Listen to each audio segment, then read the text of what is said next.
Olá, turma, tudo bem? Bora lá para nossa leitura. Mais um dia, né, com o Senhor, com a palavra, finalizando aqui a semana, sexta-feira, dia 2 de agosto. Começamos aí o mês de agosto já e já vamos seguindo, né? Graças a Deus. Hoje a gente vai pro livro de 2 Crônicas, capítulo 32 e 33. Estamos na época da monarquia de Israel e de Judá, e a gente está aí com essa fase, né, da tomada de território pelo reino da Assíria, pelo rei da Síria, e ele está então ameaçando inclusive o reino de Judá.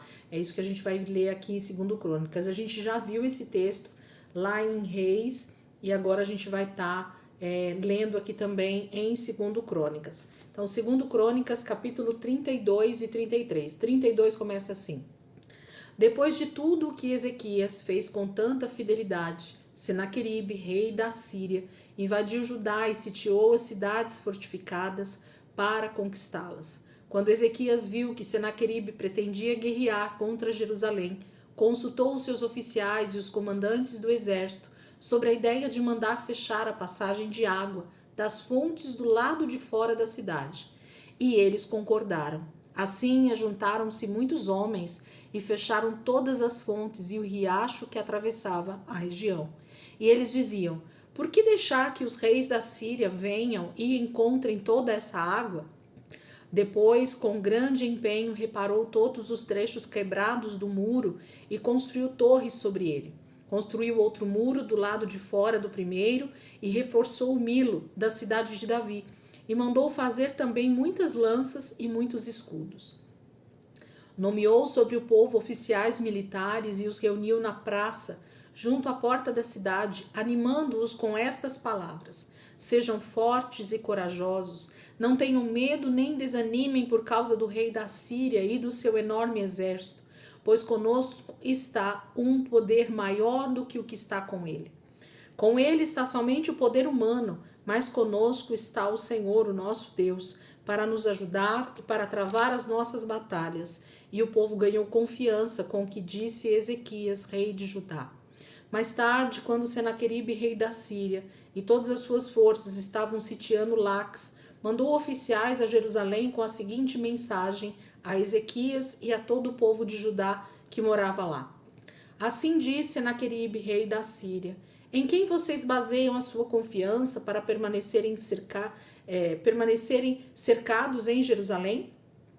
Quando Ezequias diz: o Senhor, o nosso Deus, nos salvará das mãos do rei da Síria, ele está os enganando para deixá-los morrer de fome e de sede. Mas não foi o próprio Ezequias que retirou os altares desses deuses, dizendo a Judá e a Jerusalém: vocês devem adorar diante de um só altar e sobre ele queimar incenso? Vocês não sabem o que eu e os meus antepassados fizemos a todos os povos das outras terras? Acaso alguma vez os deuses daquelas nações conseguiram livrar das minhas mãos a terra deles? De todos os deuses das nações que os meus antepassados destruíram, qual deles conseguiu salvar o seu povo de mim? Como então o Deus de vocês poderá livrá-los das minhas mãos? Portanto, não deixem Ezequias enganá-los ou iludi-los dessa maneira. Não acreditem nele, pois nenhum Deus de qualquer nação ou reino jamais conseguiu livrar o seu povo das minhas mãos ou das mãos de meus antepassados. Muito menos o Deus de vocês conseguirá livrá-los das minhas mãos. Os oficiais de Senaqueribe desafiaram ainda mais Deus, o Senhor, e seu servo Ezequias. Senaqueribe também escreveu cartas insultando o Senhor, o Deus de Israel, e o desafiando. Assim como os deuses dos povos das outras terras não livraram o povo deles das minhas mãos, também o Deus de Ezequias não livrará o seu povo das minhas mãos. Então os oficiais gritaram na língua dos judeus ao povo de Jerusalém, que estava sobre o muro, para assustá-los e amedrontá-los com o intuito de conquistarem a cidade. Referiram-se ao Deus de Jerusalém como falavam aos deuses dos outros povos da terra, que não passam de obra das mãos dos homens. Por tudo isso, o rei Ezequias e o profeta Isaías, filho de Amós, clamaram em oração aos céus. E o Senhor enviou um anjo que matou todos os homens de combate e todos os líderes e oficiais no acampamento do rei assírio, de forma que este se retirou envergonhado para sua terra. E certo dia, ao adentrar ao templo do seu Deus, alguns dos seus filhos o mataram à espada. Assim, o Senhor salvou Ezequias e o povo de Jerusalém das mãos de Senaqueribe, rei da Síria, e das mãos de todos os outros, e cuidou deles em todas as fronteiras. Muitos trouxeram a Jerusalém ofertas para o Senhor e presentes valiosos para Ezequias, rei de Judá. Daquela ocasião em diante, ele foi muito respeitado por todas as nações. Naquele tempo, Ezequias ficou doente e quase morreu. Ele orou ao Senhor, que lhe respondeu dando-lhe um sinal milagroso. Mas Ezequias tornou-se orgulhoso e não correspondeu à bondade com que foi tratado. Por isso a ira do Senhor veio sobre ele, sobre Judá e sobre Jerusalém. Então Ezequias humilhou-se, reconhecendo o seu orgulho, como também o povo de Jerusalém. Por isso a ira do Senhor não veio sobre eles durante o reinado de Ezequias. Possuía Ezequias muitíssimas riquezas e glória. Construiu depósitos para guardar prata, ouro, pedras preciosas, especiarias, escudos e todo tipo de objetos de valor. Também construiu armazéns para estocar trigo, vinho e azeite. Fez ainda estábulos para os seus diversos rebanhos e para as ovelhas. Construiu cidades e adquiriu muitos rebanhos, pois Deus lhe dera muitas riquezas. Foi Ezequias que bloqueou o manancial superior da fonte de Giom e canalizou a água para a parte oeste da cidade de Davi. Ele foi bem sucedido em tudo o que se propôs a fazer. Mas quando os governantes da Babilônia enviaram uma delegação para perguntar-lhe acerca do sinal milagroso que havia ocorrido no país, Deus o deixou para prová-lo e para saber tudo o que havia em seu coração. Os demais acontecimentos do reinado de Ezequias e os seus atos piedosos estão escritos na visão do profeta Isaías, filho de Amós, no livro dos reis de Judá e de Israel. Ezequias descansou com seus antepassados e foi sepultado na colina onde estão os túmulos dos descendentes de Davi. Todo Judá e o povo de Jerusalém prestaram-lhe homenagem por ocasião de sua morte, e seu filho Manassés foi o seu sucessor. Então, capítulo 32 a gente já leu essa passagem tanto no livro de Reis quanto no livro de Isaías. No começo do livro de Isaías, a gente tem essa passagem da afronta de Senaqueribe a Judá, né? Falando que ele tomaria, que os outros deuses, e que Deus não daria livramento para eles, mas o Senhor deu livramento para Ezequias e para Judá nesse momento. Capítulo 33. Manassés tinha 12 anos de idade quando começou a reinar e reinou 55 anos em Jerusalém. Ele fez o que o Senhor reprova, imitando as práticas detestáveis das nações que o Senhor havia expulsado de diante dos israelitas. Reconstruiu os altares idólatras que seu pai Ezequias havia demolido, ergueu altares para os balaíns e fez postes sagrados. Inclinou-se diante de todos os exércitos celestes e lhes prestou culto. Construiu altares no templo do Senhor, do qual o Senhor tinha dito: meu nome permanecerá para sempre em Jerusalém.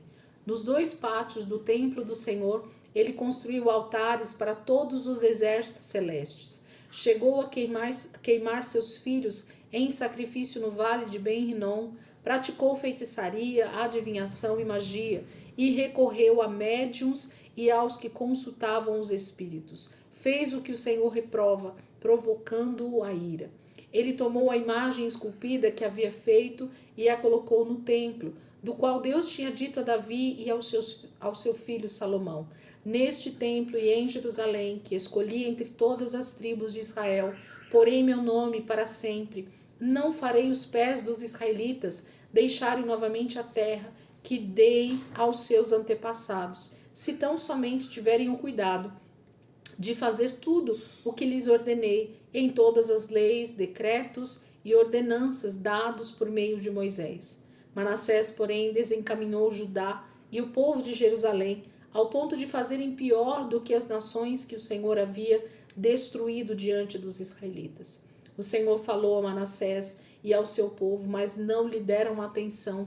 Por isso o Senhor enviou contra eles os comandantes do exército do rei da Síria, os quais prenderam Manassés, colocaram-lhe um gancho no nariz e algemas de bronze e o levaram para a Babilônia.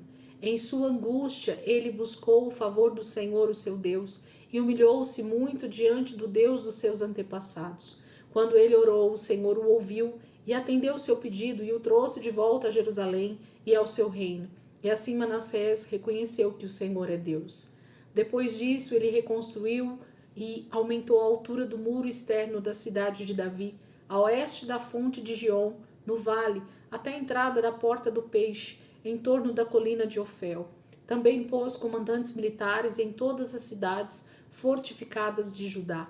Manassés tirou do templo do Senhor os deuses estrangeiros e a imagem que havia colocado lá, bem como todos os altares idólatras que havia construído na colina do templo e em Jerusalém, e jogou-os fora da cidade.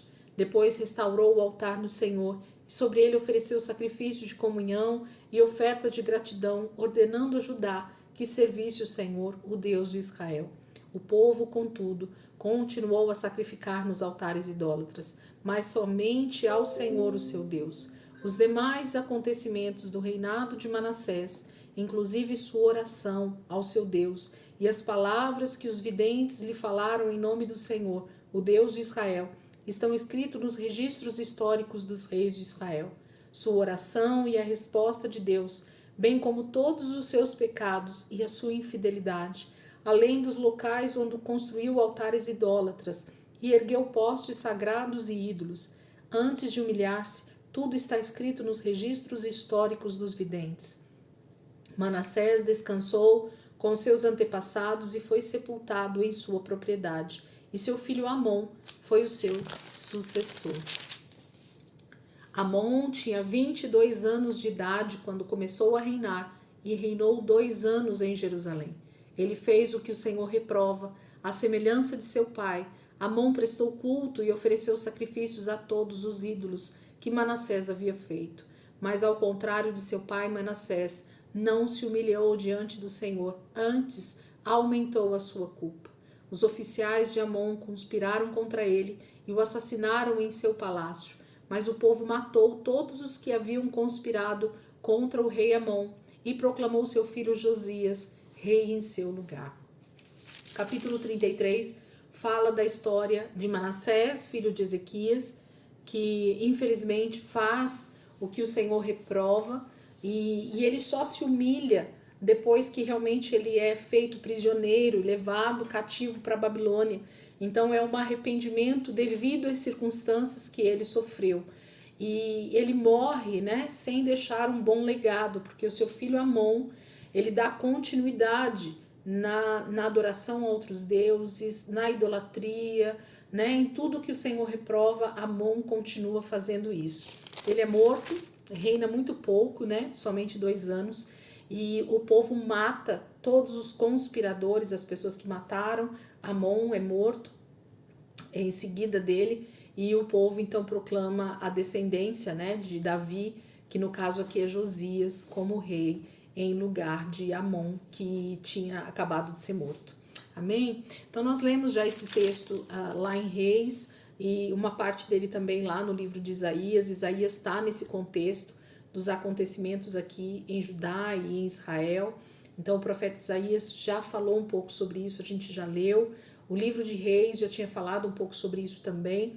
Então a gente só está lendo crônicas aqui justamente para reiterar, ler essa passagem também que o escritor das crônicas deixa a respeito desses reis de Israel, tá bom? Amanhã a gente vai ler, sábado, né? A gente vai ler o profeta Naum, que é um profeta pequeno, né? Ele tem só 3 capítulos, e a gente vai ver o que Naum, então, está profetizando a respeito desse tempo que a monarquia de Israel está num grande declínio, né? O reino do norte já foi destruído pelo rei da Síria, muitos deles já foram levados cativos, né? A terra já está totalmente destruída no reino do norte, e o reino do sul está aí com agora Josias no trono de Judá. E a gente vai ver então que o profeta Naum vai estar falando conosco amanhã, tá bom? Deus abençoe, gente. Ótima sexta-feira aí para vocês, início de agosto abençoado.